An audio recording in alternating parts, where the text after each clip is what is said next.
একজন শক্তিশালী মানুষ তলোয়ার হাতে বেরিয়েছিল হত্যা করতে, কিন্তু কয়েক ঘন্টার মধ্যেই সে হয়ে গেল ইসলামের এক অটল স্তম্ভ।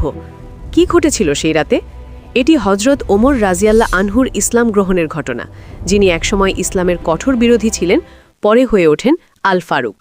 মক্কা তখন উত্তাল, ইসলাম ছড়িয়ে পড়ছে, কুরাইশ নেতারা ক্রুদ্ধ। ওমর রাজিয়াল্লাহ আনহু সিদ্ধান্ত নিলেন, আজই শেষ করব মুহাম্মদ সাল্লাল্লাহু আলাইহি ওয়াসাল্লামকে। তলোয়ার হাতে বেরিয়ে পড়লেন। পথে শুনলেন তার বোন ইসলাম গ্রহণ করেছে। রাগে ছুটে গেলেন বোনের ঘরে। ভেতরে কুরআন তেলাওয়াত, উত্তেজনা, ধাক্কা, আঘাত। রক্তাক্ত অবস্থায় বোন বললেন, হ্যাঁ, আমরা ইসলাম গ্রহণ করেছি।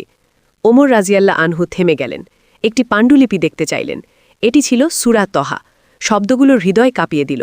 নিশ্চয়ই আমিই আল্লাহ, আমার ইবাদত করো। কঠিন হৃদয় গলে গেল।